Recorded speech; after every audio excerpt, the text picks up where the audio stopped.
I'd say I'm further along in my career than I ever dreamed of being, but at the same time, I am just on the bottom rung of where I see you can go. There is no top to this stuff. That's what's so cool about it, is you can go as far as you can push yourself to be. Hello, and welcome to the Luma University podcast. My name is Jeahn, and today I am joined by Rob Gregory, who has done some incredible commercial photography work for companies like Allstate, Adidas, Sports Illustrated, Reebok, Wrangler, and the Foot Locker, and many more, but those are just a few. And that is all to say that he knows what he's talking about when it comes to the commercial side of photography. So today we talk about all sorts of stuff from his creative background to his current work and what it's like working as a commercial photographer. It's a really fun conversation. We go through pretty much everything we can within the time that we have, and Rob is just a genuinely good dude, super kind and very generous with his time and knowledge, and you're going to definitely learn a thing or two from him, from lighting, from business, and everything in between. So sit back and enjoy this episode with Rob Gregory. All right, Rob, thank you so much for joining me on the podcast today. It's super pleasure to have you. It's kind of crazy, just to give people a bit of a background on how we met. We met at Imaging USA in 2024. You were a guest speaker there. You did a panel, and I just DM'd you on Instagram because I really want to speak at Imaging one day. And I was like, hey, could we meet up sometime? And you're like, yeah, I'm at the restaurant. You can stop by if you want to. And I was like, I'm sitting literally on the opposite side of the restaurant right now. I'll go up to you. And we sat at the bar, and you were just kind enough to be so gracious and just talk about your journey and how you did that. And that to me was really inspiring. And we've kept in touch ever since. And I'm really excited to have you on. So people who don't know you, if you would, just let them know a bit about yourself, what you do, and kind of your experience and expertise. Yeah, man. Thanks for having me. And yeah, that was, I've told that story to my wife the other day. She's like, how do you know this guy? And I was like, oh, remember I told you about that guy at Imaging when he like messaged me and said, can we talk sometime? I was like, we were in the same restaurant as we were doing it. And she's like, oh yeah. So, but yeah, man, it's good to be here. My background, I started shooting in the mid 90s, shot nothing but black and white film for like 10 years. Just fell in love with photography. I actually took my photography class because my brother, when I was signing up for classes, came with me and he was full of brotherly wisdom and advice. Said, hey, I know you got to take an art class. You should take photography. It's an easy A. And I was like, done. And then I just absolutely fell in love with it. Just rolling and developing film, spending all that time in the dark room. It was my happy place for sure. So, I've been shooting now, man, about 30 years. So it's been a journey, and a lot of stuff's changed since then. But it's just something that kind of started as a hobby that I did for a long time, and then eventually figured out I can make a career out of it, and transition into that. And now I'm very techie with everything I do. I've got using continuous lights and DMX controls and all this other stuff. So it's a far cry from where I started for sure, but it's been a fun journey.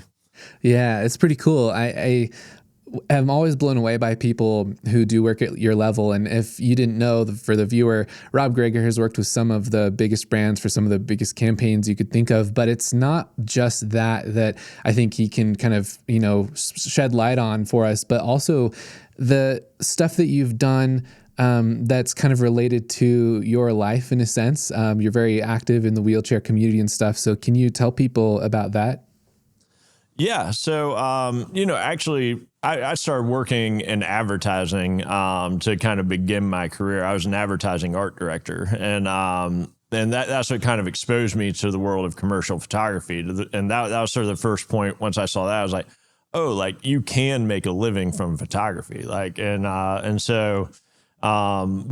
I ended up being diagnosed with a really rare and aggressive form of cancer. So I had about a 35% chance to live 5 years, and ended up losing my leg through that. But, by amputating my leg, that ended up saving my life. So I'm now, it came back in my lungs in 2014. But now as of last summer, I'm 10 years cancer free. So, but it's, I don't know if I'd have ever had the courage to make the leap into doing this full time without having gone through something like that. So, I think whatever you look for in life, you can find it. If you look for the negative, like, obviously I'd love to still have my leg and be doing this, but I don't know that I ever would have had the courage to do it. But, sort of looking at my timeline and looking at that and kind of facing my own mortality, it was like, man, that was one of the big regrets I had. And it was like, man, if I've got 5 years left, I might as well go do what I love doing. And so that's what kind of got me going. And,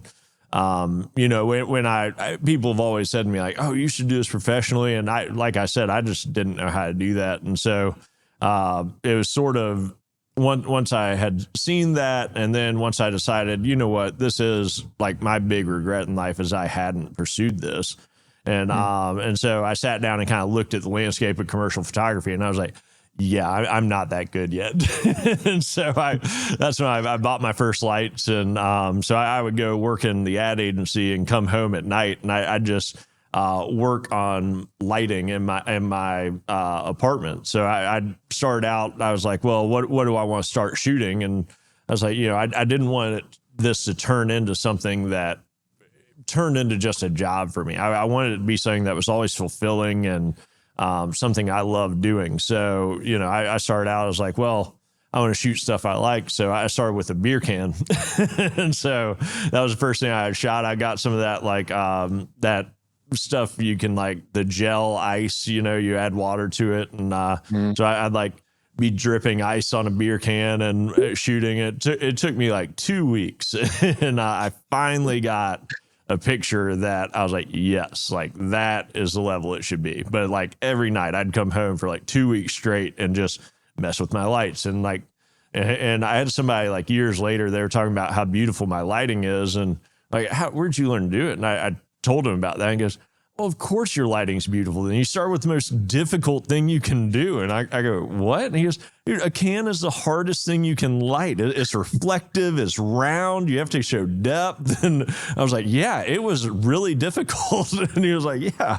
So, I feel like that ended up being a blessing in disguise, like starting out with something that, I didn't know what I didn't know. So I ended up starting with one of the more difficult things I could have tried to do. But then, I kind of took what I learned from that and just made it bigger and bigger. So I was lighting people like that. And that was sort of that guy's point as well. Of course, your lighting it on people is beautiful. If you're lighting it like you lit a can, like that's, that's taking the most beautiful lighting you can do and then putting it on people. Like, yeah, of course it's going to look good. Yeah. So that was sort of an interesting thing that, again, I had no idea. It was just, that's where I started. Yeah, that's crazy cool. That's actually kind of funny. Totally off topic, not completely, but like I actually am teaching my first class with the YLPPA this summer, and it's going to be all about commercial lighting techniques, and specifically for the purpose of teaching people depth of lighting that they don't learning portrait lighting, because skin is matte most of the time, and you don't really learn about gradient control and inverse square law and direct transmission from reflections and all this different stuff that you taught yourself first, which is actually really cool. And I'm excited to kind of unlock some of those things for people. But that gives you a really unique perspective, which I guess brings up a question that I've heard a lot with commercial photographers is, what do people hire you for? Because obviously you need to be good at what you do. But from what I've heard, agencies and creative directors look to hire people who have a unique vision that matches their vision, that are good at what they do. So would you say that that's kind of a benefit of the way you learned rather than like a traditional route? I think so, because so much of it is like, it's sort of, I developed my look for things. And then, like I'll get so many requests. They're like, well, we want your look for this, And so it's like Wrangler wanted me to shoot construction workers like I shoot athletes. And so it's sort of like, or like Home Depot could be like, your lighting would be great on our shelves, or, whatever it is. So it's sort of when you develop a look like that, it's very often the request is, well, we want that for this. And so what's nice about that though is then you're shooting what you want to shoot. And that's why I shoot so much. Like I shoot spec projects all the time. Like, I saw somebody at one point was looking at my stuff and they go, well, how much free stuff did you have to shoot for people to do this? And I go, oh, I've never shoot stuff free for people. I shoot a ton of stuff free for me, but I'm shooting free projects for me all the time, and other people do benefit from that. But like, I'm not. I don't do, like, if I do agree to like help somebody out with something, it's always, well, as long as I have full creative control. Like if there's no money in it, and it's going to be like, I'm going to deliver you something and it's going to be what it is. And I've never had anybody be like, well, no, we're not going to do that. Or but if they did, I'd be like, okay, well, this isn't the right fit. So Right. If I'm doing a free project, I want to make sure it's something that benefits where I'm trying to go in my career, that benefits my portfolio. And, that, I think that's the key to when you're spending your time doing something like that, is just, it has to be worth it for you, and hopefully it'll also benefit other people. Like, that's something else I always try to do. Like if ever doing spec projects, I only try to bring out people that can also benefit from it. Like, a wardrobe stylist, hair and makeup, people like that, they benefit from beautiful pictures too. The models do. But then, an assistant, they might benefit from like being on set with you, like you learning how they work, but otherwise there's not much benefit to them. So, I will, if like a college kid or something reaches out and wants to assist, I'll say, like, you can come out on a spec project, like it's going to be unpaid, but if you do, like, I tend to bring people out if they're a good fit on my next shoot. And I always try to pay people back like that. But, I've also had people come out on spec projects and it wasn't a good fit. And so, it's sort of but I want to learn how somebody works before I put them on set with a client. If they're sitting in the back on their phone the whole time and not engaged in what we're doing and what we're creating, that's just not what I'm looking for. So, I think of like everybody on set, we're all working together to create something. And so, if you're going to be out, I want you creating with me, that's sort of the point. So, I kind of rambled on that, but No, it's all good. That actually brings up a good point. I recently did my first collaborative spec shot, or not spec, but like personal work.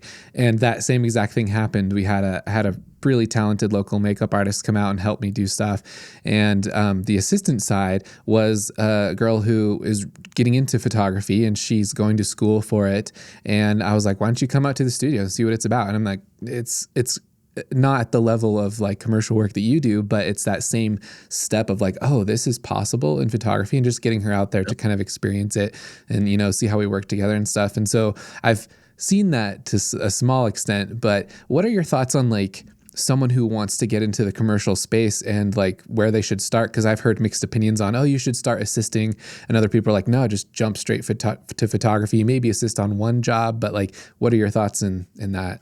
Well, so I did jump straight into it, but I think there's a ton of different paths in. I know a good way in is like, if you are going to assist, try to get in with somebody who just has a constant stream of work, who has built up a team that is a full-time team.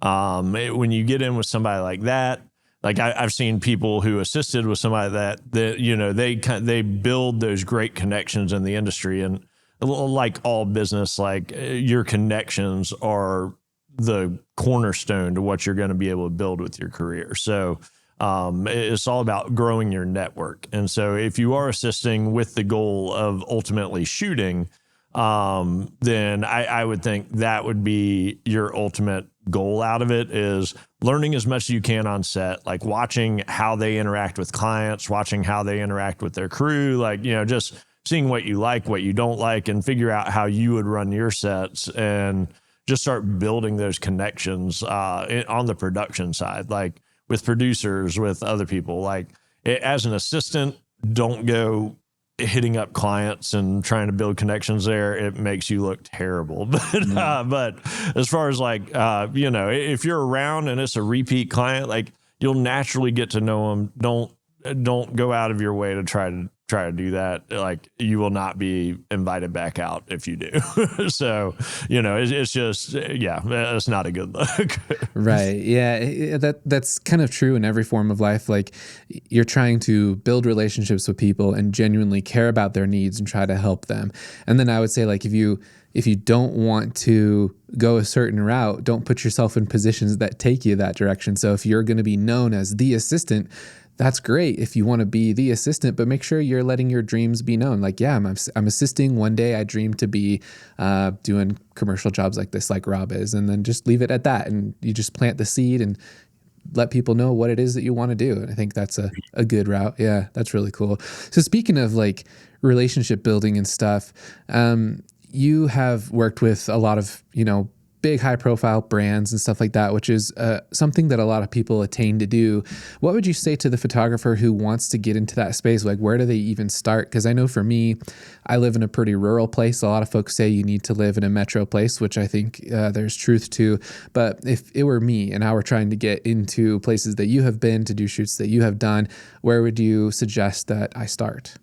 I mean, like I said, so much of it's your network. And I think everyone's so connected today. It doesn't really matter where you're from, as long as you can travel and produce the same quality of work wherever you go. And so I do think that's important, is being able to deliver, and if you're putting out one level of work in one place, but then if you travel, it's going to be a much lower level.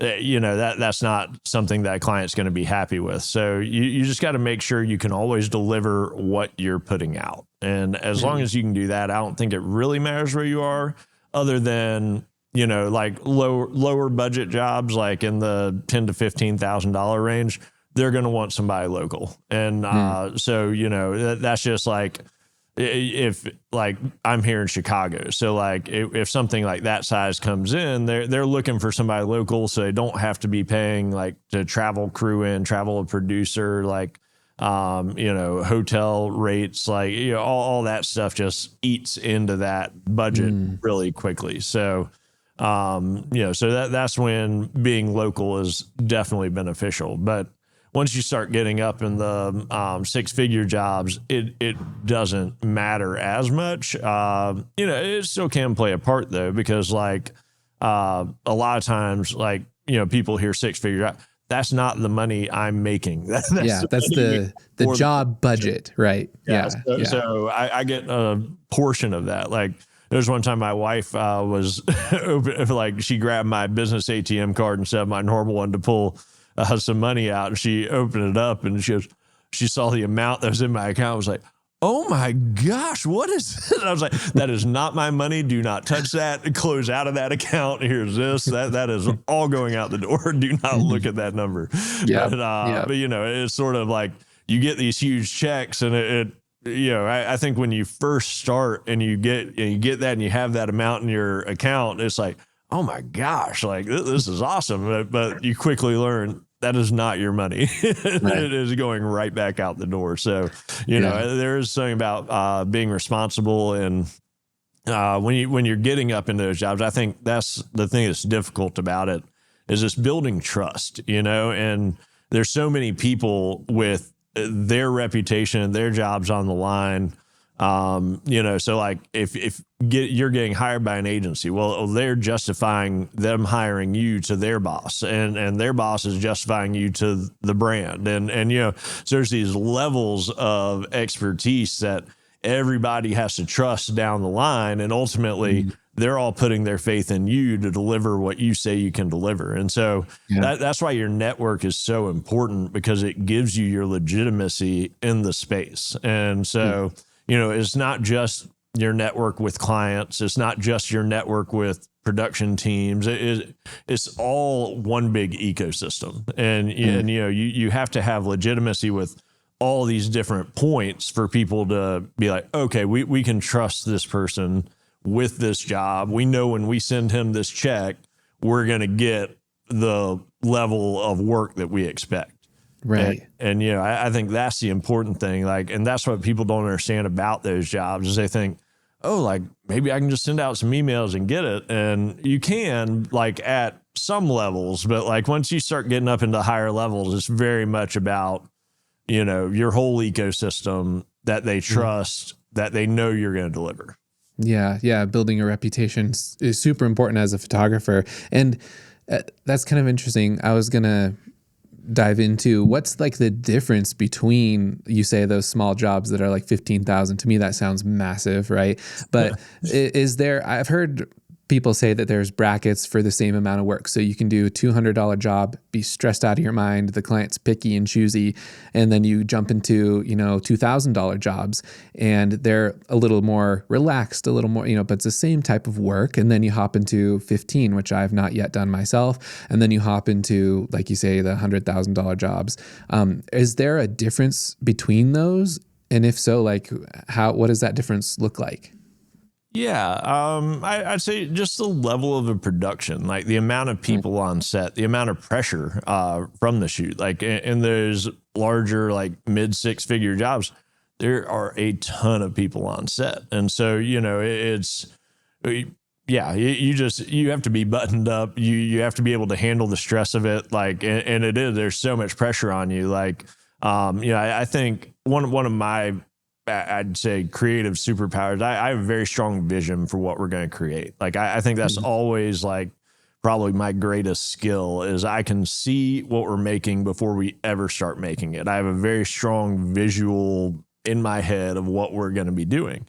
And so, every question that comes up, every problem we hit, I'm able to navigate those because I know I have my North Star and what we're trying to achieve. So, you know, something always goes wrong on set. And so being able to navigate that without freaking out and losing your mind and, you know, something always goes wrong. So, you know, I think that, you know, especially on those larger jobs, like I had one that was mid 6 figures. That's the biggest job I've done. And it was like every 2 seconds, there's so many people on set, they're coming up like, hey, what do you think about this? What do you think about this? What do you think about this? What about this? And it's like, the blue one's a little to the right. Like move that up. Let's do a push in here. And it's just, it just a constant bombardment of questions from so many people. And, you know, because I knew what we were making, I'm able to just go from one to the next. And like, there's one point that it was like just 30 minutes of just, it felt like every single second there was somebody coming up asking me a question. And it's just, you know, I think it's being able to stay calm in that kind of pressure. And also like you're under time constraints and like I did a Caitlin Clark shoot that was a good 6-figure job. And it was another one where that one felt more pressure than the even higher budget one, just because we had all day for the higher budget one where we had 1 hour with Caitlin Clark and an enormous shot list. Yeah. And so it was just like, I sat down for about 10 minutes before I knew she was going to be coming over onto our set, and just like sat there and just mentally just kind of stared off into space and like worked through like, okay, I'm going to be doing this. I'm going to be doing this. I'm going to be doing this, just because that time constraint and with a celebrity and, you know, there's like an extra added amount of pressure with something like that. And again, it's one where you're working with the talent, and there's about 50 people standing behind you watching every bit of what you're doing. So it's sort of that's sort of where the pressure comes in. It's like you are like, while you're not the one on stage, you are very much front and center on stage, and everything you're doing is being examined and nitpicked and watched. And, you know, you have to be on your game for that stuff. So I would say that's sort of where the pressure starts ramping up on those higher budget things. Like, I'd say kind of a sweet spot for me where it doesn't feel as much pressure is that like $30,000 to $50,000 job. Like those are, we have a good kind of tight crew on set. Usually have a little bit more time on those. It's, you know, probably a full day of, you know, usually probably have a pre-light and then a tech scout pre-light and then a shoot day. And, you know, it's sort of, I don't know. It's not nearly as much pressure as when you start getting up in the 6-figure stuff. because there's not as much money on the line, but they're still big jobs and they still matter a lot, but it's sort of, I feel very comfortable with those, whereas I feel I'm pushing myself at this point, with those up in the 6-figure jobs. But, that's something that is interesting about this. Like I'd say I'm further along in my career than I ever dreamed of being at this point. But at the same time, I am just on the bottom rung of where I see you can go. And there is no top to this stuff. That's what's so cool about it, is you can go as far as you can push yourself to be. So like, it's funny when I hear you saying like, oh, like you're doing big stuff. I'm like, I'm not.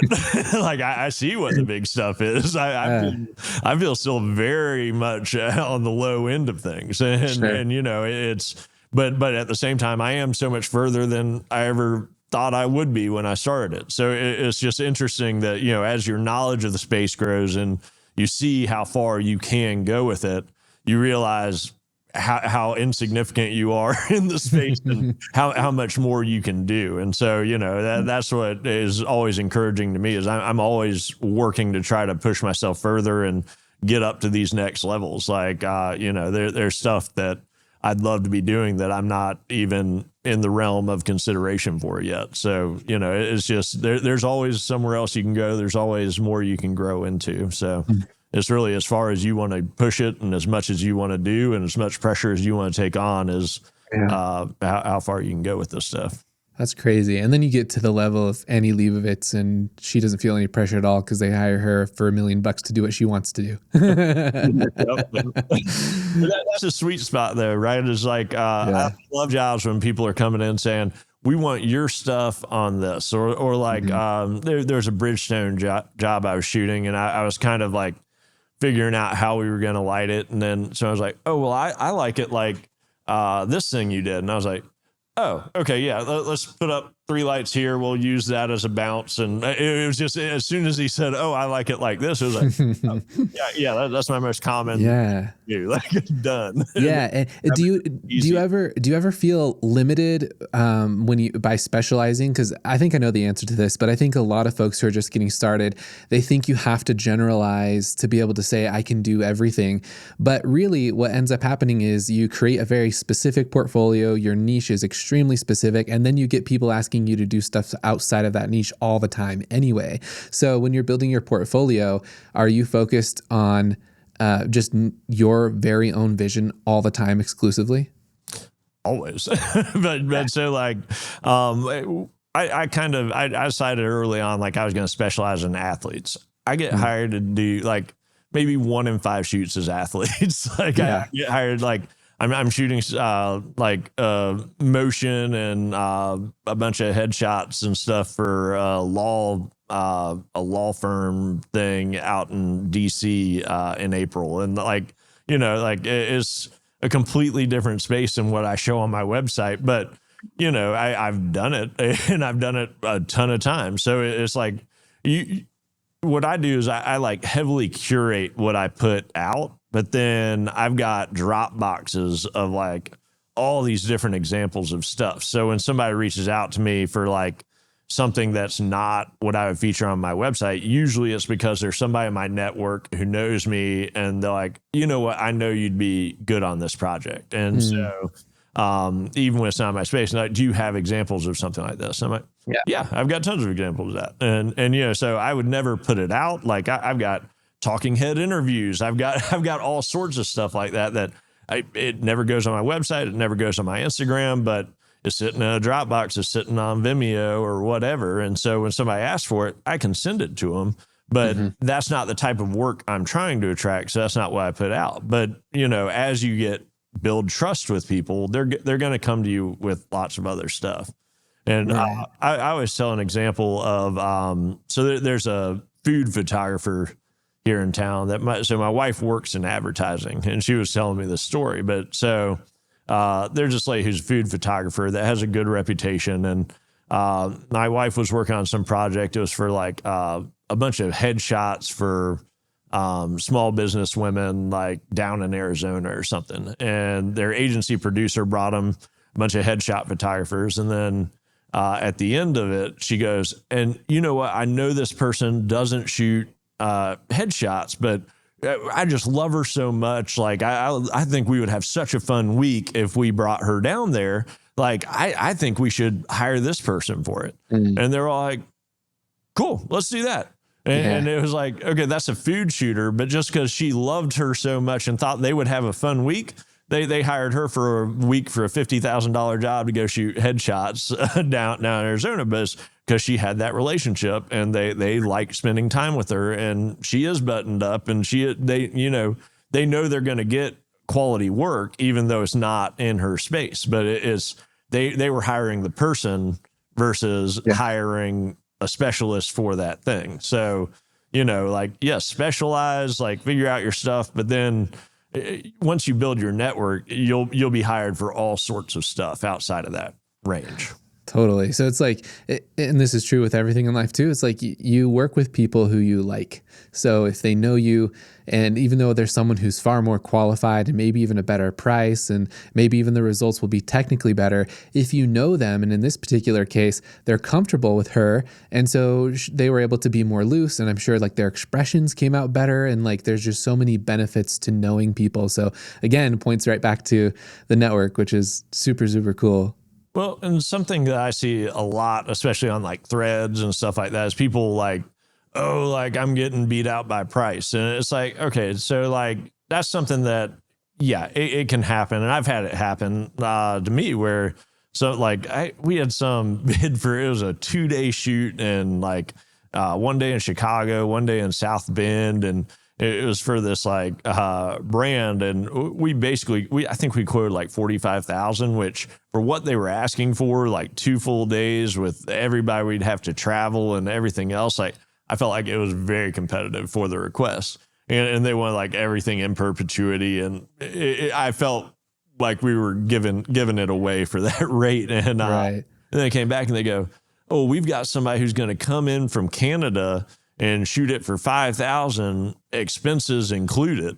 And I was like, it sounds like you should hire them. Like, yeah, I'm not going to try to compete with that rate. That's right. insane. Like, and I have no idea how that work turned out, but I've also had that happen where I had somebody that it was like a fitness brand that was opening a location here in Chicago, and I think I quoted them 15 for a day, and it'd just be like me and an assistant, and they're like, well, we've got a friend of the creative director is in Chicago. I think he's going to do it. He'll do it for 10. And I go, okay, like have at it.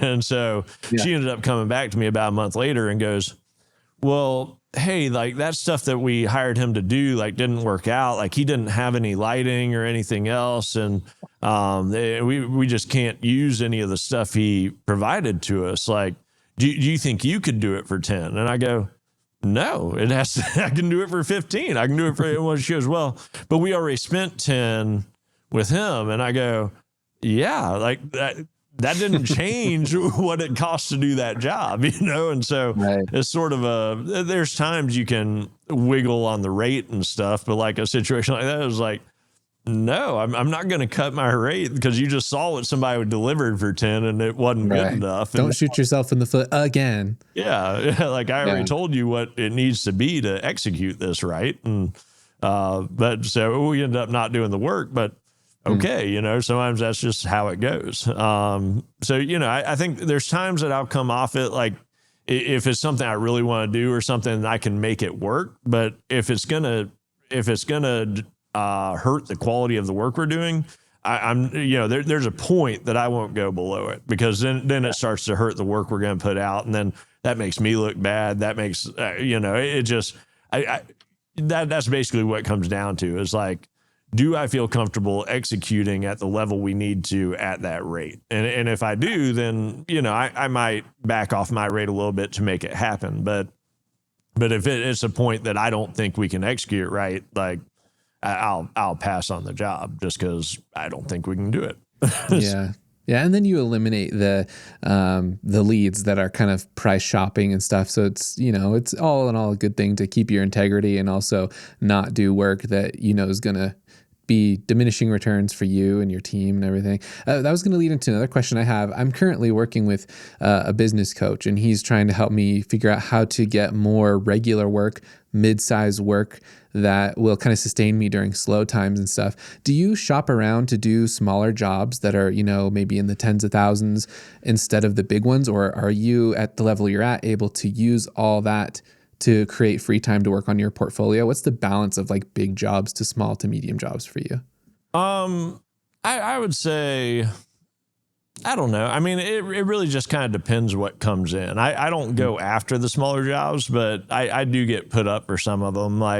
And again, it's sort of like I just ended up passing on one the other day just because it's sort of a time balance thing. So if it's going to be like $5,000, but it's going to take a week of my time, I probably won't do it because I can spend that week doing personal projects and working on my marketing and reaching out to those larger jobs, kind of expanding on my network. There's just better. It's basically like, is it worth the time is kind of how I look at it. And if it's something that it's like, oh, it's $5,000, but it'll be one day and I'm just handing everything off. Yeah, I'd probably take that, but if it's $5,000 and then they're going to want 30 images retouched, that's going to be a hard pass, So it's sort of, because that's going to be a week and a half for $5,000. And that's just, I don't know. I mean, I think that's what it all comes down to is what's the time, what's the value and the time that it's ultimately going to be. Right. That makes sense. Yeah, that's good. Like you said, I think that's kind of the goal is like, if I can have companies ship me their products and I can work in my home studio, I take a day, shoot 10, 15 images, send them off, I'm good to go, then that's a smart decision, no brainer. But if it's anything that's going to not be worth my time, like you say, the more important, valuable stuff is outreach, building your network, doing your admin, stuff like that. Yeah, that's really good. Well, and also, is it ultimately something that's going to benefit you to get you where you want to go? So like that's sort of also what I play into account with that stuff is like, is this going to build a relationship that's going to be kind of a lasting thing? Like I had a guy that's, I'm in a commercial building here and where my studio is. And so there's a guy down the hall who's like, well, we want to get new pack shots for our coffee stuff. And he goes, and he was like, we have like 7 of them. Like, I want to pay like $15 a shot. and I was like, well, I mean, do you have a lot of this? Like, is it going to keep coming? He was like, well, no, like we haven't updated these in 10 years and like, we probably won't again. And it sort of becomes like, okay, well, that's not really worth the time. It's not like a relationship I'm going to be building, like doing that. So it's sort of that would eat up too much time to be worth it. And even then I was like, well, maybe if you can do it for like 1,500, like maybe we could work something out. And he was like, oh yeah, no, we're definitely not doing that. And I was like, oh, okay, yeah, I'm good. Like, but what I always try to do is I'll try to send them to somebody else if that's the case. Right. So like, I'll try to send them to, if there's somebody I know who might be interested in something like that, I'll try to work the rate up a little bit and then say like, well, this person might do it for like $50 a shot or something like that. And then I can send it to them and they can take it or pass on it, whatever. Yeah. But it's sort of, but I always try to like send somebody. I don't want to be a jerk about it and be like, well, you can't afford me, I'm not going to, I try to help them out and like send them to someone that can do the work they're looking for if it's not something that's right for me. Right. And then you're the hero in both circumstances. But I have one more question from the business side before we hop into the creative stuff, because I know a lot of people are going to benefit from understanding like your creative approach and lighting approach and stuff. But one question for me personally, do you work with an agent? And if so, how did that come about? And how could someone like me figure out how to get an agent? So I have worked with 2 different reps in the past, and I don't know. I mean, it's sort of, they weren't necessarily the best fit for me. So it was something that I ended up parting ways with them just because I was bringing in more work from my network than what they were bringing me. So it wasn't necessarily the right fit for me. And I think that's the ultimate key with working with a rep is finding something that is a mutually beneficial relationship, and something where you either can add something new to their roster, or you fit right in with their roster. And so I think the reason I wasn't a great fit with the reps I've worked with in the past is so much of their work that they attracted was like lifestyle work and very sort of natural looking stuff. Whereas I shoot kind of polished, like heavily lit, like, I've definitely got a style to what I'm doing. And so I think that's the reason the reps I've worked with before weren't great fits, is they weren't attracting the type of work that I shoot. So like, even if I'm in a different space, but they're attracting that same sort of like polished look that I do for like food and other things, like that's what, when I consider a rep now, that's what I'm looking for, is somebody that's attracting that style of work that I know would fit with what I do, even if they don't have somebody in the athlete space or, like the talent space, like I shoot. If they're attracting that style, like that's what I look for. So, but like when it's like all lifestyle and then like my bright colors and athletes and stuff like that, it's just, it's like whoa, that's like a completely left field addition to this roster. And so I feel like that the two reps I've worked with in the past, like I just don't think it was a good fit for that reason. Okay. That's fair. Yeah. It's kind of interesting. And I don't know if this is like a uniquely American thing versus European thing, but where I live, especially, there's not a huge desire for the kind of look that we have, like high gloss, high saturation, super polished kind of a thing. And so I've kind of struggled with that and like, man, should I just keep sticking with my thing or should I try to cater to the market? But I think that just justifies like your unique style is that much more important to keep in kind of maintain instead of trying to break away from it, is that what you love. Otherwise you'll find yourself doing work you don't like to do. Yeah. I do think that's important, is, your love of the work definitely comes through, but, I mean, I do think there's something to be said for shooting stuff that the market wants as well, especially in the commercial space. And it does seem like there's been a shift lately, and people want, and I think this comes from social media and kind of the rise of the creators and everybody shooting stuff on their smartphones and all that. There's sort of a rise in just wanting that sort of naturally authentic stuff. But, it's something that I found when I do it, and I'm bad about doing it, but when I do it, I see enormous engagement on it, is still shooting in my style, but shooting behind the scenes of it. And when you put those, like, even like in the same, like you can do like behind the scenes up above and then the final like video underneath. And so you can see like how it was shot and the actual shot, like side by side.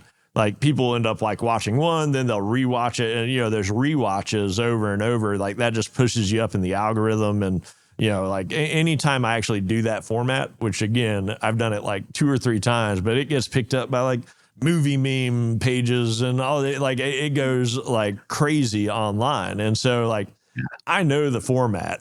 It's just a matter of sitting down and doing it that way, because people love seeing that behind the scenes stuff though. So, I think it's just sort of, I don't think we need to change our style necessarily, but kind of letting yourself be part of the story of the creation, I think is a good place to be these days, even though a lot of us, myself included, would rather be behind the camera only. That's sort of just the world we're in now. So, right. Yeah. I found that since I started sharing like my lighting breakdowns and stuff, the people really love that kind of a peek behind the curtain, because now more than ever, everyone has the ability to start creating content. And if they can kind of pick up on things that you like make them unique in their space, it'd be cool, because everyone's doing the selfie camera, talking to camera, super close wide angle thing with just whatever lighting. And if they can kind of like add some spice to that, I think maybe there's some benefit, but you still get that raw interaction, that kind of just straight to camera sort of a thing, which is really interesting. And when I learned lighting, I learned from Carl Taylor mostly. So he is in Europe and he does large ad campaigns, but he was, back in the day, he's been doing this for 30 years, doing large ad campaigns. And at that time, they want to look as perfect as possible. So that was, I've learned from someone who knows how to light extremely well. But now that that's not popular, or at least less popular, you have to figure out how to adapt that knowledge to make it look more trendy, but also still have that high level of polish, which is kind of unique, I think. Hey, it's Jeahn from the future here, and I just wanted to drop in real quick to tell you about my Proven Portrait Lighting Techniques e-guide. Everyone has been loving it. All you have to do to get it is go to lumauniversity.com, pop in your name and email, and I will send it straight over to you. So definitely go check that out, and if you have any questions at all, just hit me up anytime. I'm happy to answer them. And let's get back to this conversation with Rob Gregory. This kind of leads perfectly into like your approach of creativity and stuff, because you are really unique, I think, in that the work you do, like you say, you've been self-taught, learning on products and cans, beer cans and stuff like that. But you also have a really robust system with continuous light, but you're not afraid of doing strobes and stuff. And I just think it'd be really cool to kind of maybe reach back when you started lighting to where you are now and like explain to people your philosophy on your creativity. We've talked about it a bit, but can you like dive into that some more? What do you mean? Just like kind of how I come up with project ideas or how I light or Yeah, maybe I think what my audience will like the most is like lighting specific techniques that you do, because your lighting is very unconventional from what a lot of people will learn. Like they'll learn Rembrandt lighting, loop lighting, top lighting, which are all good foundational things, right? But like when you are going into the studio to create a set and particularly thinking of the lighting, are you thinking of lighting patterns, lighting techniques, or are you just thinking of your vision and then building that?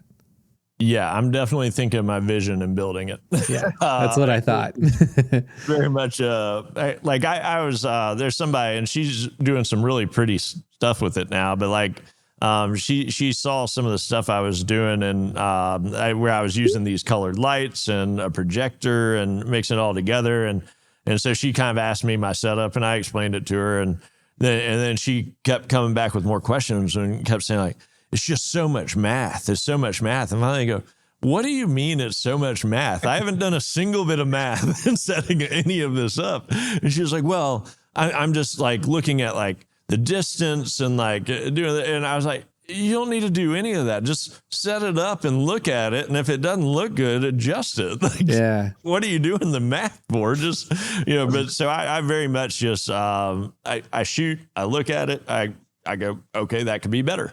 And, and I do think, a big thing is like, especially when people first get lights, it seems like they're so excited and that's great. Like, I think you should run with that excitement, but like, they're so excited. They think like their work is suddenly like incredible.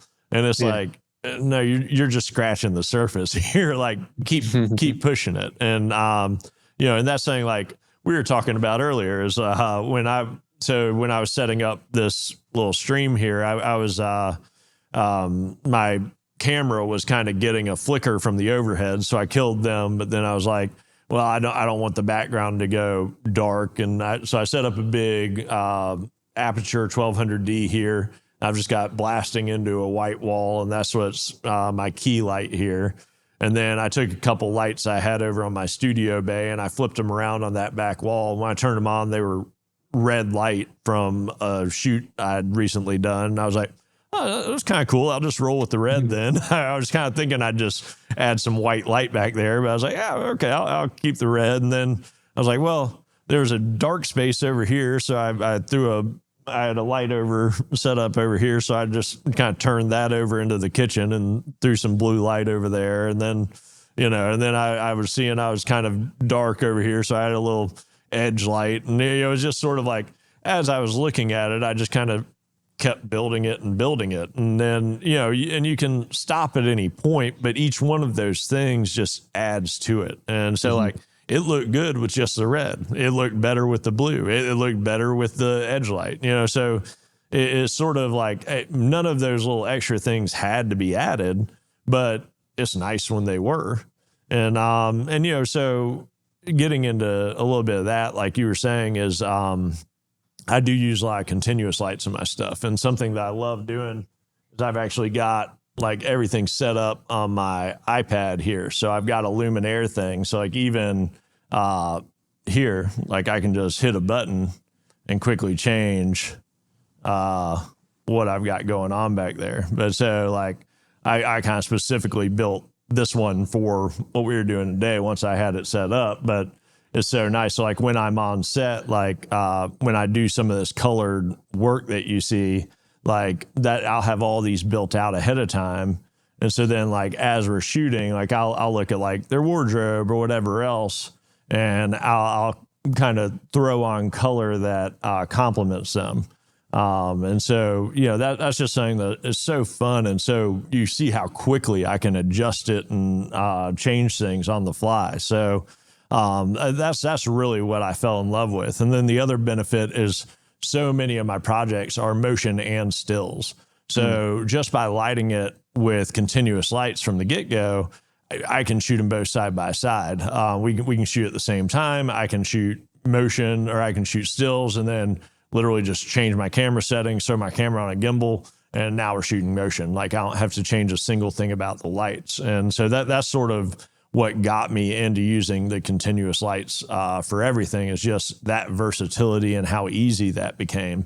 But then I also fell in love with all the color and everything else I can do with them. And then, yeah, when I add the projector to it, that just brings it up to another level of creative sort of output that I've kind of played with. And I just love kind of pushing things like that and trying new things and seeing how it ultimately all comes together. Yeah. What's really cool about continuous light, that's where I started because I wanted to kind of do film and photography. What's really, really great about it is that instant feedback. You're seeing exactly what it is that you're going to capture, and you have this ability to just finesse and tweak stuff. And I think it's an amazing way to learn. So if you're learning lighting and you don't have lights yet, of course, strobes have their place and we can maybe talk about that, but I would recommend hopping into continuous light. It's getting so good and they're getting so bright and so capable that there's really no limitation with them hardly these days, especially with, cameras now have global shutter and all sorts of crazy stuff. So if you're going to learn lighting, I would recommend that. And I was going to say this to you, Rob, as far as like, you're like kind of relating to how you say you have a vision in mind and then you craft it. I never felt more connected to my work than when I worked with continuous lighting. It was just, you have that instant feedback. And I look at my old stuff and I didn't know what I was doing, but there's a charm about it. There's a me to it that may not win in a competition with technical stuff and legacy standards, but I look back on them super fondly. So yeah, that's pretty cool. I like that. Yeah, what's funny is it probably wasn't that many years ago where once I learned strobes and stuff, anytime I see people talking about continuous lights, they'd be like, I will never use continuous lights. Like, I love my strobes. Like, they're so great. And like, something I do love about them is how easy it is to overpower the sun with them. So, Yeah. like, especially like on location and stuff like that, they're still so much easier to use. Like, it's so much easier to cart them around too. But like, when I'm shooting in the studio, like, I don't care about the larger footprint that it takes. And so like, but that is, I did, like we were talking earlier, like I did pick up my first pro photo light back in January and got the Pro B3, and just having everything in just one compact head and like the battery, and it just worked. And so it was so nice. So like my assistant, like I had a little handheld boom pole so he could just walk around. I just be like, okay, a little bit over there. I can control the power right from my little Connect Pro thing on my camera. So it was like, it was so convenient for that. But and so yeah, strobes definitely have their place still. But when I'm in the studio, it's rare that I'm pulling those out for sure. So I'd say my big investment in lights has been these. But I also, because I'd only used Paul C. Buffs up until this point, when I started getting the continuous lights, because that's another thing, is they are much more expensive. So yeah, it was, I felt like I could. And I had a buddy that he was like, man, you're getting all these lights. And I was like, well, yeah, doing a lot more video work. Like it just felt like a good investment for me. And he said, well, I just invested a ton of money in pro photos. So I didn't feel like, even though he was doing a lot of motion too, it was like, I didn't feel like I could go and invest all that money in continuous lights as well. And I was like, yeah, well, I didn't have that problem because I'd put about a grand into my, I guess $2,000 into my Einstein lights, which is nothing in the lighting world. Like every one of these lights that I'm using is more than that. So it's, so it's sort of, I think because I'd started with such cheap strobes, which were great. They're exactly what I needed. But when I moved into continuous lights, I didn't mind investing in these things that I can grow with over time because I hadn't put that investment in my strobes. Yeah. Do you think one day someone will make the perfect light that is a strobe, that is RGB? Because I know strobe and the technology can't be RGB, but maybe there's a way to make it like a gel or a filter that's also continuous. And it's also like, do you think there will ever be the perfect light, or will there always be this split or differentiation between a strobe and a constant LED? Never say never, but like they just have such different use cases. Strobes are such quick, high bursts of light, so it's like so much more light at such a faster duration, which lets you freeze action, and so it's just such a different ultimate goal of the light. So for that reason, I don't know. I could see somebody doing something with strobes, like, how they have variable NDs or whatever, or like, it's like built-in ND filters, like into a camera. So like, I could see doing something like that with gels, like that could make sense. Like if somebody could put like 5 gels and you could cycle through them like right in front of the strobe head. Yeah.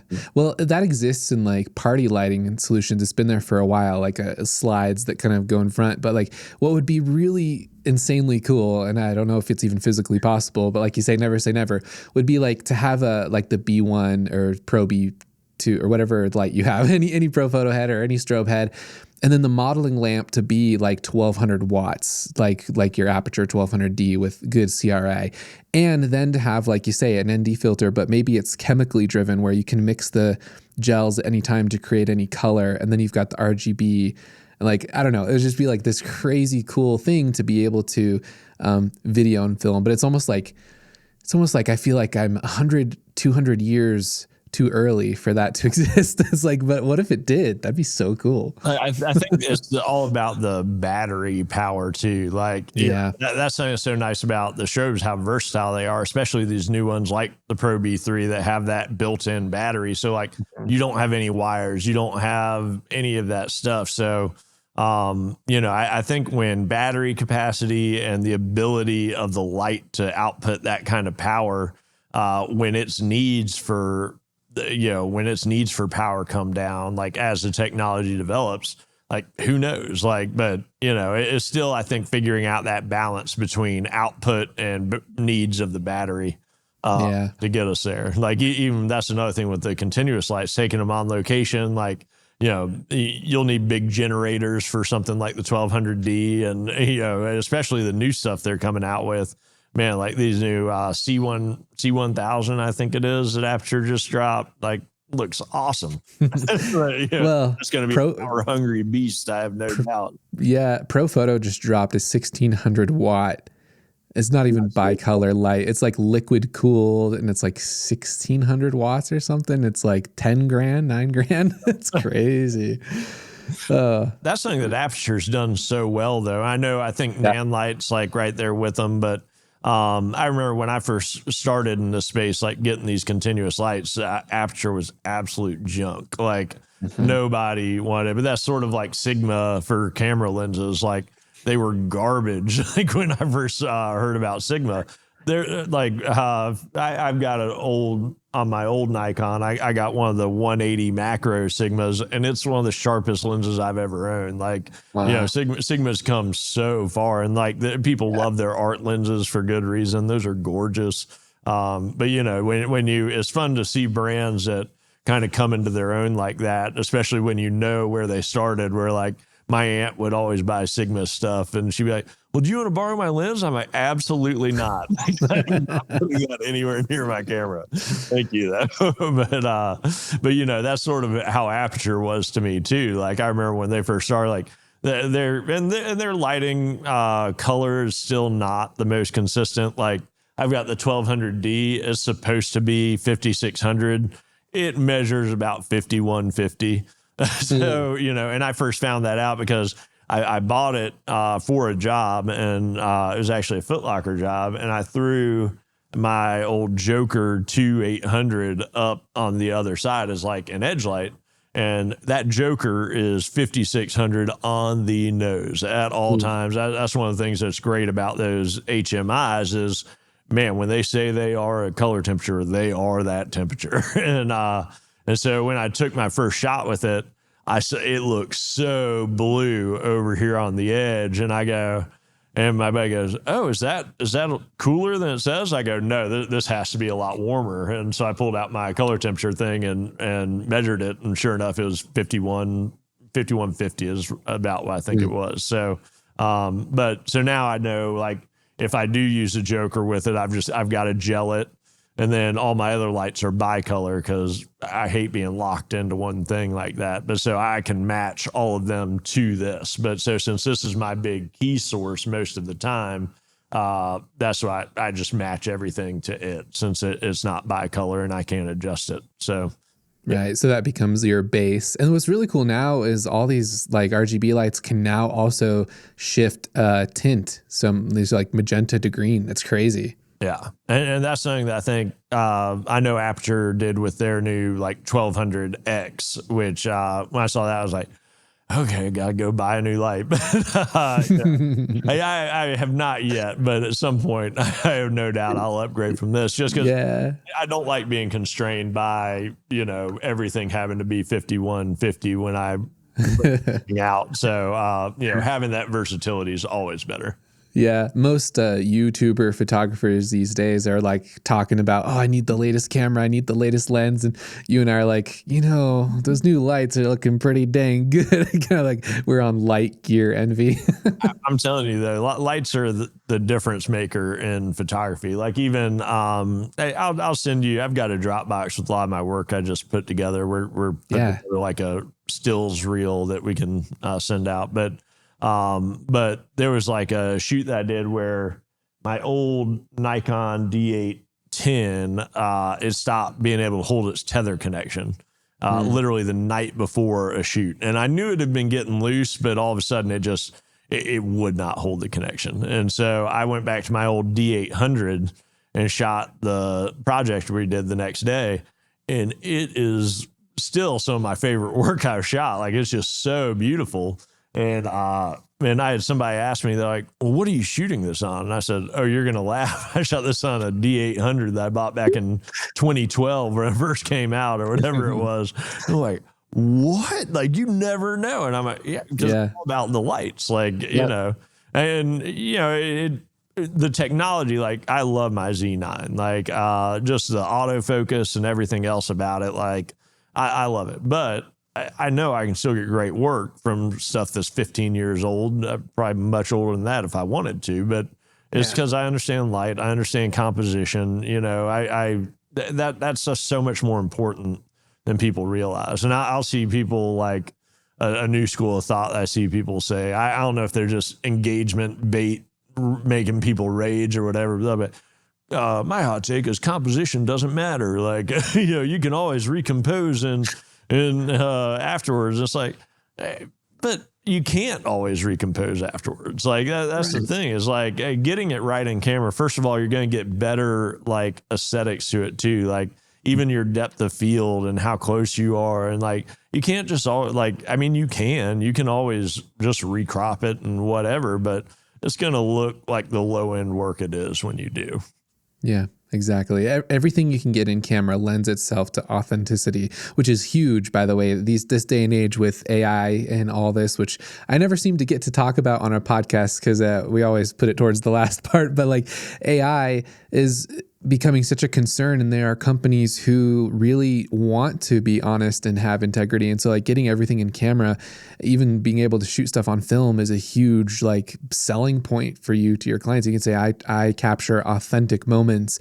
And if I need to Photoshop, sure I can, but the edge, the wrap of light, and like nothing is going to match perfectly the more you have to do post-production work. And so it's just always best to get in camera what you can. And like sensor technology, CCD sensors or CMOS sensors really haven't changed a ton in the last 10, 15 years. Yeah, the contrast detection, the resolution, the autofocus, all that is absolutely huge improvements. But like if you're just getting started, get go onto KEH or MPB and buy yourself a cheap camera, get like a Canon 1DX Mark II or something, a nice lens, and spend $600-800 instead of $2,500, and then grab some lights and learn lighting, and your work is going to be far beyond anybody else. Yeah. Lighting. Yeah. People won't understand how important lighting is. And that's something that I've regularly said. If somebody goes, man, I need a camera like yours, I go, no, you need my lights. And they're always like, what? No, yeah, your camera takes such good photos.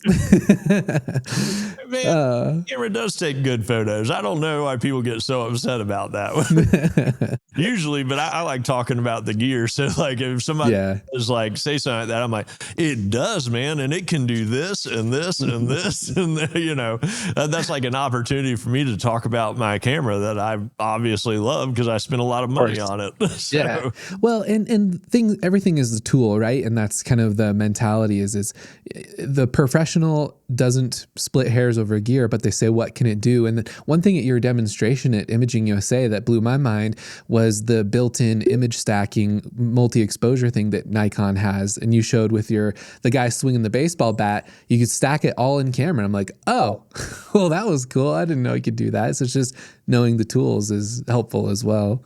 Every bit of it matters, and so like that's the big thing that I hate. I actually wrote a Petapixel article. I've never written an article. I've written one article and Petapixel posted it, but it was about gear absolutely matters. And I just got so sick of seeing everybody posting, it's like everybody will get a catchphrase and jump on board. And it was a few years ago, but yeah, gear doesn't matter became it. And people still are on that, but like, and yeah, like you can make something work. Like that story I was saying about my D800, like I made it work. It wasn't the right piece of equipment for that job. Like that's the reason I wasn't going to shoot with it. But when the problem arose, like so much of what we do is problem solving, and so like when the problem comes up, you got to be able to roll with it. You got to be able to adjust, and you got to still be able to get to your final product. And, that was something else when I talked about talking to those kids down at the Creative Circus, like in the photography program. One kid was complaining about their lights that they had there. And he said, well, I took these out on set and they didn't work and we had to all go home. And I go, man, like, I'm sorry to hear that, but that's kind of on you. And he was like, what? And I was like, I mean, you got to check that stuff beforehand. I check every one of my lights before we bring everything out on set. Like they all work, but I still make sure they work. Like, it's just if anything goes wrong, like especially on a big commercial set, like you can't just be like, well, this isn't working. We all got to go home. Like you've still got to be able to put out that product or else it's going to be coming out of your pocket. And so, it's everything ultimately falls on your shoulders on set. And so like, if your assistant's acting up or whatever, that's all on you. So like, the people you bring out have to be buttoned up, like, just every bit of it. You're running that production. So, things that go wrong, that's on you. Like you got to solve it and you got to take responsibility for it. And I think that also looks very amateurish when somebody like tries to blame something on somebody else. Like, we had a shoot for Wrangler one time. And like, so they wanted every single pair of pants that we had on set. So like, we had 3 models and every pose that these models were doing, they were in a different wardrobe. And so we had a seamstress come into the studio on the pre-light day and she custom tailored every shirt and every pair of pants for the models. But they also wanted the pants to fall perfectly no matter the activity they were doing. So if they were climbing a ladder and one leg was up, your pants would pull up a little bit. Well, they still wanted it to fall perfectly on the boot. So like they would get in the pose we were going to do the next day and then she would go up and mark it and, and then we would tailor. So like one leg would be longer than the other for Wow. its specific poses. So like each pose had its custom tailored set of pants. Well, so she wasn't able to finish them all on set. So she took some home with her and was going to be back up here at 7:30 the next day. The client was showing up at 9 and we were going to start shooting at like 9:30. And so she ends up calling me at 8:30 and goes, man, I'm stuck in traffic in Indiana.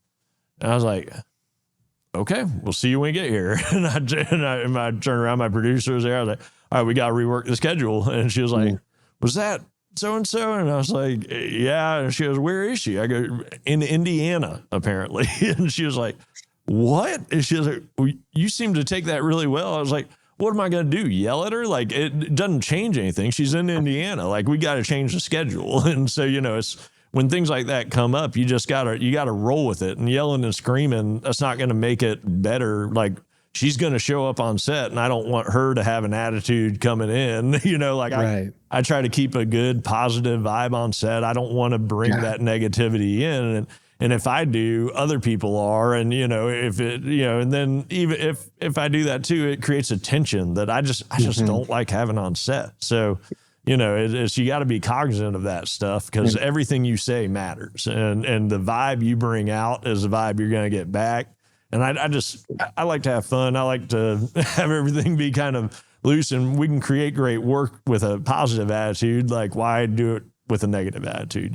So it's sort of it starts with you though. If you're bringing out a bunch of negativity and screaming at everybody, like they're all going to be tense around you, and that's just going to make it harder to get the work you're trying to get.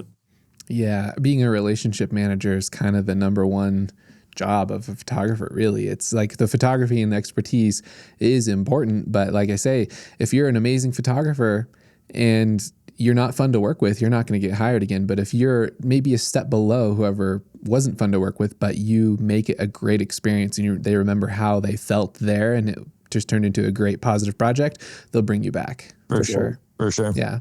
Yeah. So learning the technical, that's something I've been overcoming the last few years and being less technical, which is important. Too much is like client relationship management and stuff like that too. I had a DP up here at the studio the other day, and we were talking about a project we're working on, and I was talking about something with the client, and he was like, and that's why I don't like doing that side. You can do that all day long. I don't want to deal with that.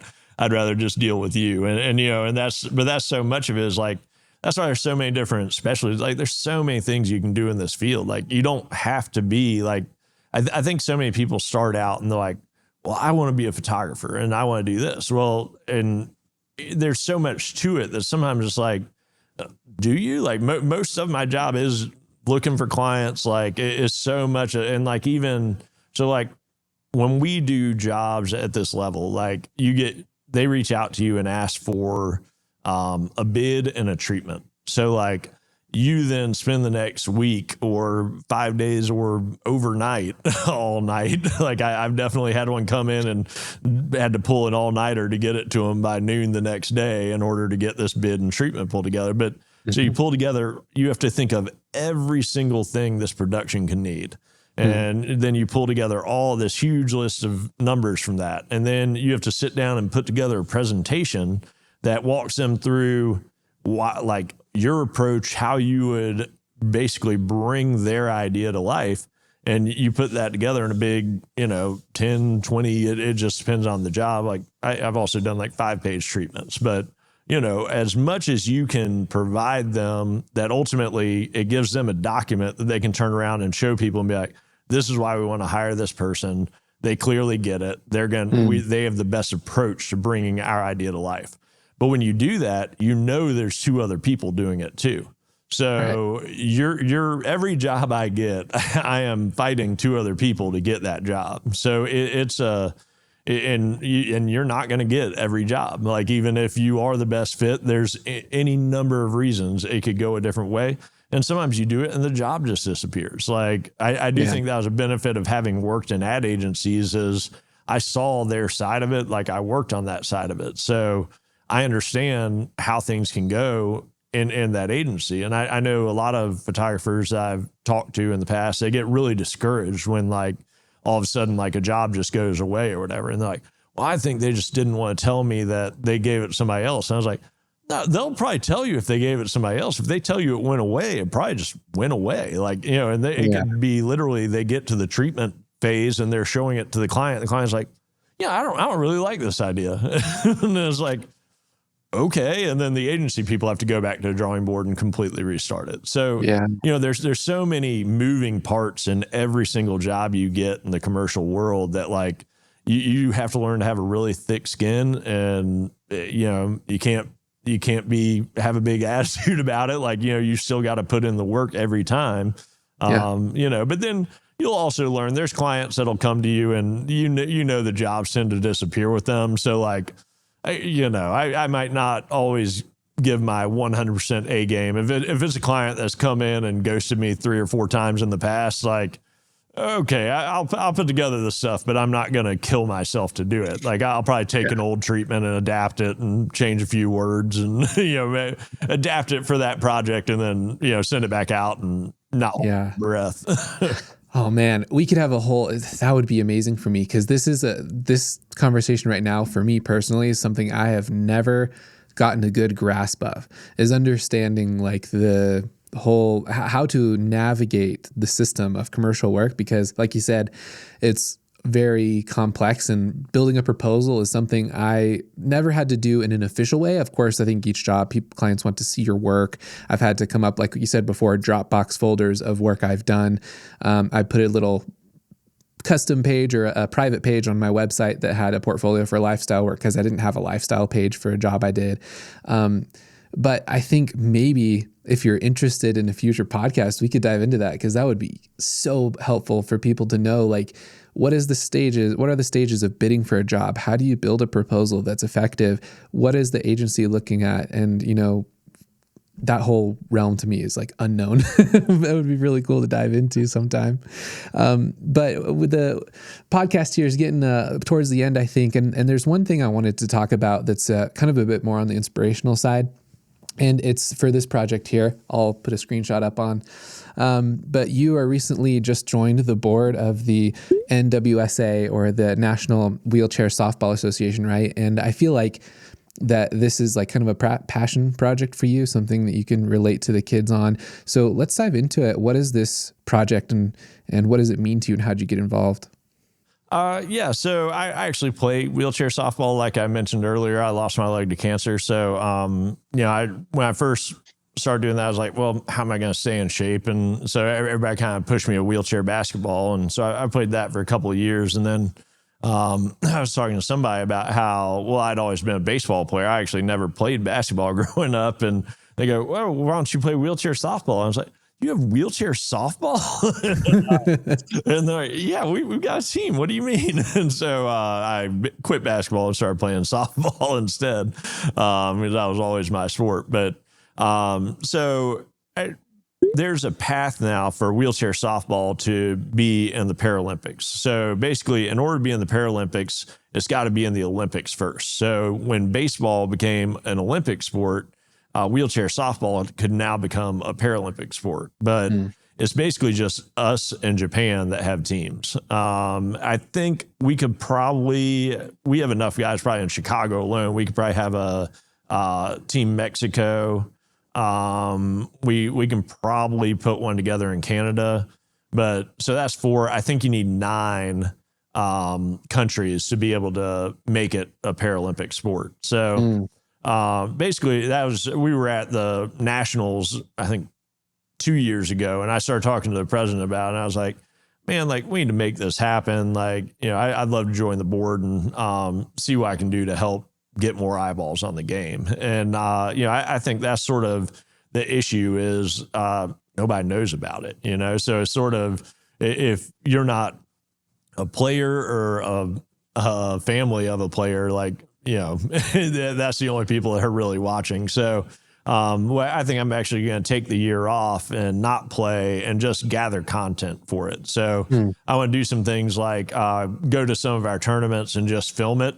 And then, you know, I think we can do like, because there's like, I had one of my reps back when I had a rep. She came out and when we had a tournament here in town and watched. And after our game, she was like, this was amazing. This was so much fun. Like there's like big hits and like it's a high octane game. And I was like, yeah, people don't realize, but I mean, it's slow pitch softball. So, and you play with a big 16-inch softball. So you're booming the ball out there. And then we have big plate collisions where like, if the catcher comes out and I'm going home, like, man, I slam straight in. I mean, people are balling out. Yeah, it's a fun game. So That's awesome. I'd love to like just record some of that. Like their current stuff on Instagram is just like a bunch of guys sitting in chairs smiling at the camera. And it's like, okay, there's zero engagement or potential for engagement with stuff like that. And that was actually what got me on the map is shooting wheelchair sports I shot a wheelchair basketball thing with my team here and got shortlisted in the Sony World Photography Awards and won a ton of big awards like award shows with that project. But the reason I shot that stuff is that was back in 2015. And so now it's kind of in vogue to show sort of the more athletic side of stuff. But back then, nobody was really doing it. And so when I first started playing wheelchair basketball, I kind of went out there a little cocky, like, I've played sports my whole life. I'm going to kick some ass out here. And then I just got absolutely dominated on the court. And I was like, why was my perception so different than the reality? These guys are athletes. And then I started noticing, well, all the pictures are them sitting there smiling, sitting in chairs. And it's like, that was not my reality. Like these guys are competitors. They're athletes. I mean, they're screaming at each other. Like it's not what it looks like and what they were putting out. And so that's why I started shooting stuff of my experience, which was these are athletes, not just dudes unable to do stuff sitting in chairs. And so, but yeah, so that's sort of what I want to do now with wheelchair softball as well, is I want to bring more attention to it. I want to get more engagement online, start getting some content out there that can push us up into the algorithm. This is the first thing I did, and it was just we were in a board meeting, and one of the guys was talking about printing out some new flyers for this juniors stuff to get more people out for that. And I was like, "Do you have an example of the flyer?" And he's like, "Yeah, here, I'll email it to you." And he sent it to me, and I was like, "Dude, no, we can do a lot better than this." And okay, I'll call up some people and see if we can get some junior players in the studio. And so I just shot a boy and a girl that play junior softball here in Chicago, and instantly it was a lot better. And the flyer could still be a lot better than what it is now. Like, we could play with the type a little bit more and stuff like that. But from where it is definitely exponentially better. So, I think the visuals are going to get people more excited about it. And if we want to grow the game, that's kind of where we need to start.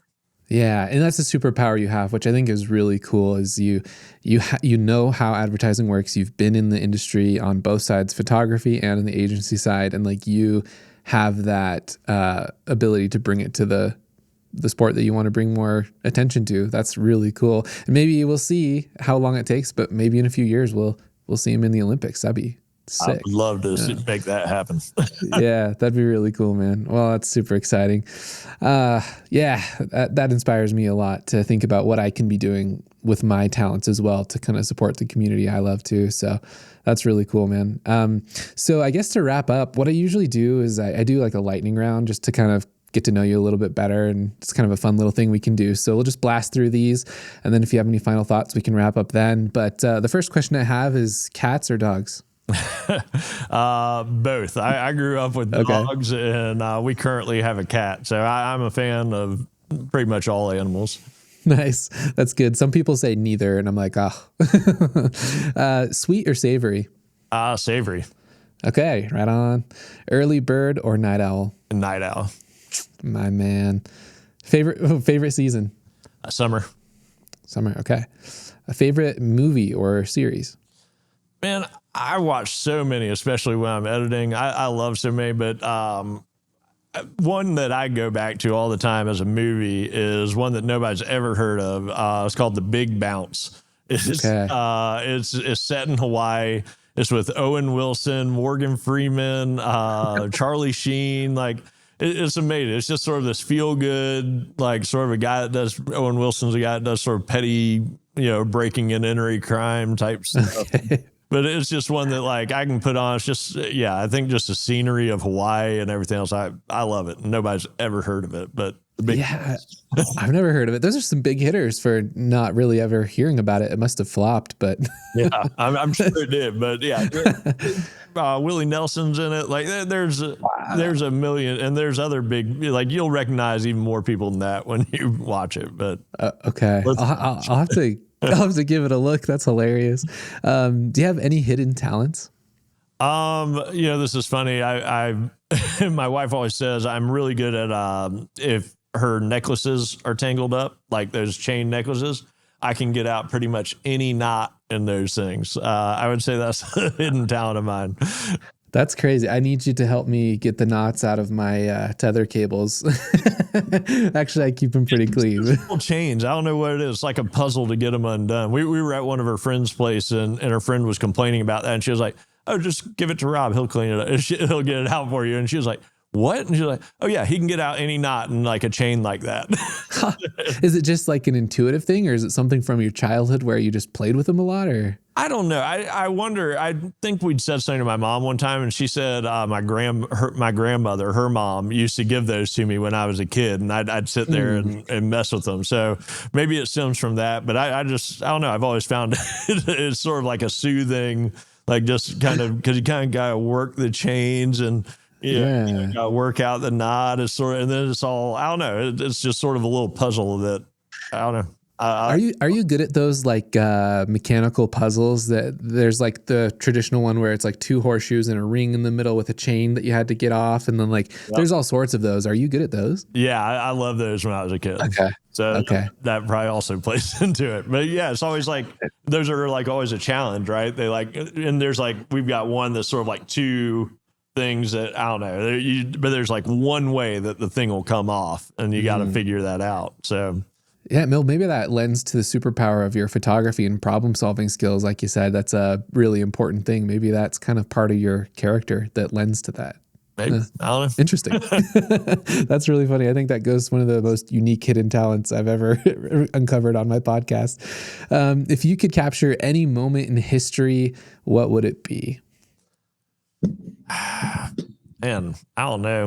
That's a tough one because there's so many cool things in history, but I don't know. I'm not a huge history buff either. So yeah, I think it'd be super cool to like go back into like ancient Japan and capture that like the samurai culture and stuff like that. That'd be super cool. But probably something more recent that I'd have loved to have been able to be at and capture would be Tiger Woods in 2005 at Augusta and his chip in on number 16. That would have been, we go down to the Masters every year. So that would have been, but I started in 2006. So like right after that, but that would have been cool to see that moment for sure.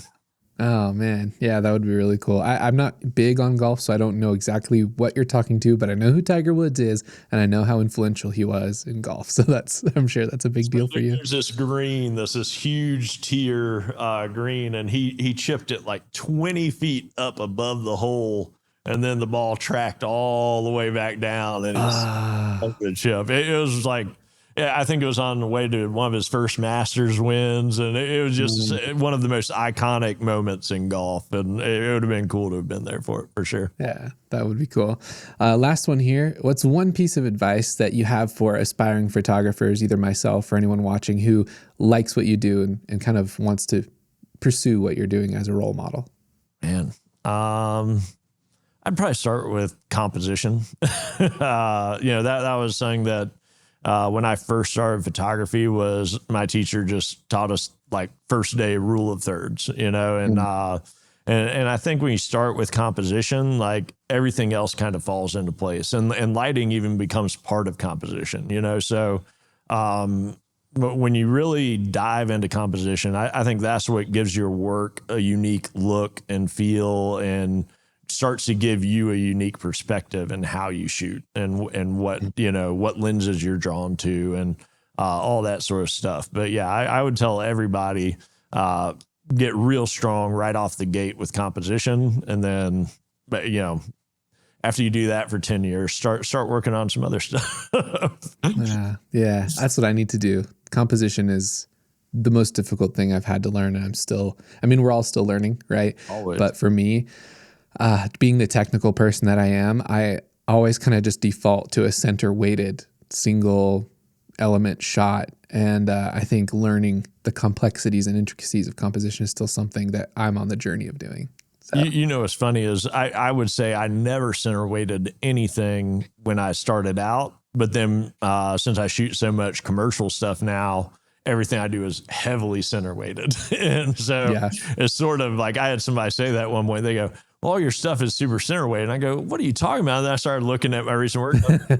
Yeah, okay, they're not wrong, but that's not how I think of my work in my head. And I think that's something that's always really interesting too, is like sometimes how we think of our work and how we perceive it isn't the reality. So I do think it's helpful to have somebody outside of that, like be able to say like, tell us what they're seeing in our work, because then that can kind of like be like, oh yeah, it is doing that. And, for me, that makes it like, oh, that's how you're seeing it. I see why you're saying that.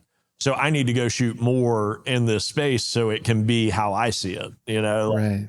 That was something with colored lights I started doing because I was doing it in my motion work, but I was that's how I thought of my work. And then I was redoing my website and I was looking, I was like, I have like one project with colored lights in my stills work, but that's like how I think of my work. So I've done a ton of it now. But now I probably need to break away from it a little bit because I've got so much of it. I've clearly shown I can do that. Or maybe, another thing I've been thinking about is taking the colored lights outside and doing them in some environments. So that'll probably be my next step with that. Yeah. Oh, that's cool. That's awesome, man. Well, thank you so much for joining me on the podcast, dude. Seriously, it means a ton that you even take 2 hours of your time to sit down with me and just chat and to be such a good friend. We've only met once, but I feel like, we're brothers at this point, which is just a really cool thing. And I appreciate that. But before we go, do you want to point the listeners and watchers into any direction, anything you're working on that you want them to see, or? Not really. I don't really have anything I'm plugging or anything like that. But if you want to see my website, it's robgregoryfilm.com. And I'm just at Rob Gregory on Instagram.